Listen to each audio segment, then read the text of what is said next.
Hey, we're back, and it's now part two of new comics, bitches.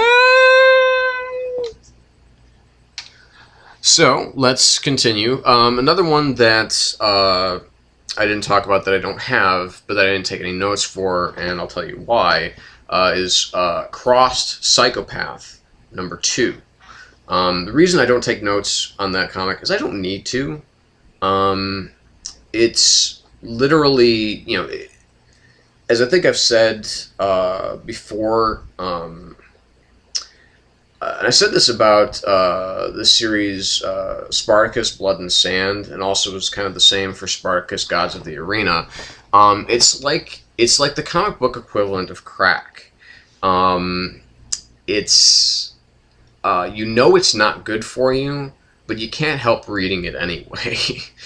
um, it's so disgusting and so perverted and so twisted and so fucked that you think to yourself, wow, how could any sane person write this? And especially draw some of that shit. But David Lapham and Max Brooks, they're at it. They're drawing, they're writing it, they're drawing it, they're creating it. Uh, Even though obviously the Garth Ennis Crossed series was far superior to anything that Lapham's done with the Crossed idea.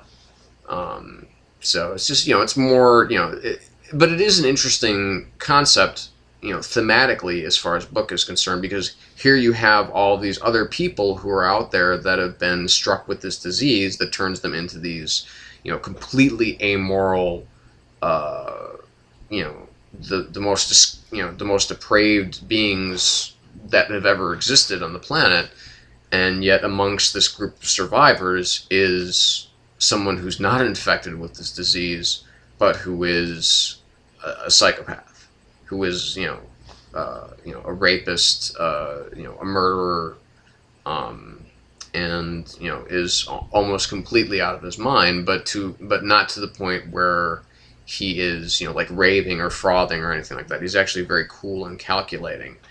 Um, so, but still, very icky stuff. It reaches into those icky parts of your brain and doesn't really seem to want to let go. So we'll see how that. I'll keep reading it. I don't get it. One of my friends gets it, and he lets me read it. So anyway, moving on. FF #4. Didn't issue 3 come out last week too? I mean, really, am I losing time here? Because I swear to God, this last one just came out. Yeah, it probably did. There's now this, unfortunately, sadly, lacks the art of Steve Epting, but it does have the art of Barry Kitson, who's someone that I really like. Obviously, Jonathan Hickman is still writing it, but Barry Kitson is an artist that I've really liked for a while now. He did he did the art on a series called The Order, which was written by Matt Fraction, which was basically an initiative group based in Los Angeles when the whole post Civil War, and the initiative whole thing. That was a really good comic. It only lasted for 10 issues. But it was really, really good, and I think kind of really ahead of its time. But it's dealing with the fact that Valeria kind of loosed these reads on the world, and obviously the bad reads, the evil reads, and and the this kind of psychotic brainstorming that all of these villains are doing. Like cutting the babies in half, basically, I mean, just really weird shit. And, so this is, they just know this is a bad, they just know this is a bad thing. So, we've got some, we've got some stuff happening, underwater. Because I think that Sue Storm is actually like de facto queen of Atlantis now. And I love it, that Nathaniel Richards kind of steps in here and says, it's like there's so many smart people here, but everybody seems to be really kind of stupid when it comes to this. So I mean, it's just it's more building and building and building. I mean, you can definitely tell that this is building to something huge, and the last page. Again, it's a comic that when you read it, it's really it's tightly written, but you're still kind of scratching your head almost until the end, and then the end is like, oh, holy shit. I think I did this the last time with FF. I equate it to episodes of Lost, which is where you're watching, like, for instance, if you were into Lost, then you know what I'm talking about. If you're not, then you'll be kind of lost, but no pun intended. But at the end of the episode, everything kind of made sense as what was happening, as what happened during the episode, or it didn't. That did happen sometimes, but not as often as you would think. So yeah, FF number 4, again, a really strong issue. I'm glad that this title is out there, because I think it will enable more people to get back into the idea of the Fantastic Four, even though they're not called that anymore. Because there's a lot of it, because obviously this is, they call this the first family of comics, and that's really what it is. It's about a team that is also a family. They have two of them, the two kind of main characters, two of them are married. They have children. They have kind of these surrogate children now that they're working with or helping, So it's just, and that's what's cool about this comic, is that it has that family dynamic going for it, especially now that Reed's dad is back in the picture. Okay, so moving on from there,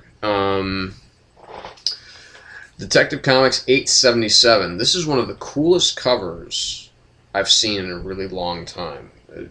You just kind of have to, this doesn't really do it justice. I mean, it's just fascinating, and I love the whole idea behind this, is that it's, essentially, Dick Grayson is working to help the daughter of the crime boss that killed his parents. So I mean, there's a lot of kind of redemptive qualities here, or themes of, not a lot of themes of redemption, but some certainly. And you have the this criminal nicknamed the Roadrunner. I mean, there's some really funny stuff here too, and it's Snyder and Jock, doing their thing, and they're just awesome.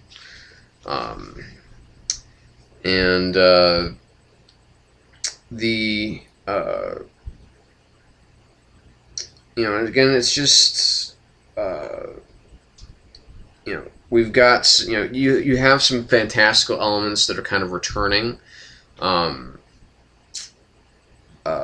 that's okay, because I think that Snyder is mature enough to deal with this in a mature fashion, as opposed to not just letting the hardware take over and have the whole, and have the fantastical elements completely take us out of where I feel this comic should be, and that's in the grounded area. Now this particular issue, I don't know if this was, I'm sure this was in probably other DC Comics this week, because I don't think I have any others. No, I don't. But this middle story that is kind of a bit of the film Super 8, the J.J. Abrams film that's going to be coming out in a couple of weeks. And that was interesting. It definitely makes me want to see the film more than I already did, but that's not a whole lot, because I already really wanted to see the film. But I love Jock's art in this comic. By the same token, I miss Francesco Francovilla's art on it, because he was definitely more of a a little less. He was more of kind of like the noir Batman than Jock is. But I mean, Jock is a little bit more kind of like J.H. Williams, where the construction of the whole page is in itself art. It's not just panel, panel, panel. So I mean, that's excuse me, itchy nose there for a second. So and that's something that J.H. Williams is big, is very big on. And where the hell is Batwoman? Speaking of J.H. Williams, where the hell are more issues of Batwoman going to come out? I was pissed off that Greg Rucka wasn't going to be, that the initial series got, kind of canned, and that Greg Rucka wasn't going to be doing it anymore. But I was psyched that J.H. Williams picked it up and said, you know what, I want to keep doing this comic because that's a really cool character, and I'd like to see more of her, like, really soon. I'm hoping we do. Okay, on to, so, again, just another great issue from Snyder and Jock. I mean, they do such good work together. This is another one that's going to be really short, and that is Kirby Genesis number 0. This was $1, and when something only costs $1 and it features artwork by Alex Ross, you fucking buy it. I don't care who you are. Okay, Alex Ross is probably the greatest comic artist currently living. And it's ironic that he's essentially taken ideas of Jack King Kirby, excuse me, not the King, just King, Jack King Kirby. Some of the ideas that he had from a while ago, from the 50s through some of the work that he did in the 80s. He was a brilliant artist. He's the gold standard by which every other comic book artist has to live up to. There are others like Kurt Swan. Obviously, he was great with all the years that he did Superman. But Kirby did so many different comics in his life. I mean, almost there aren't too many early Marvel comics that don't have the Kirby name attached to them as art. There's Spider-Man and there's Iron Man. Those are the only two that I can really think of off the top of my head. Because Spider-Man and Doctor Strange, excuse me, because Spidey and Doctor Strange were Steve Ditko and Iron Man was Don Heck. But pretty much all the rest of them were Stan the Man and Jack King. So, there's some really interesting ideas going on here, and there's some absolutely fucking gorgeous art. A lot of it's penciled, a lot of it's penciled and inked and colored, but some of it is actually we are treated to some paint by Ross, because that's really where he shines, is in his paints. It made me want to go back and reread Kingdom Come, because that's entirely painted. And Kurt Busiek, who's obviously he's a class act. He's done some great stuff over the years. Astro City, it's just being one of them. I think it's a little bit maybe too highfalutin for what I would like to continue reading. I don't know. I mean, I really checked this one out because, it's Alex Ross art and it was $1. Support your local comic store. If you can't spend $1 on an extra comic, then what are you doing in there?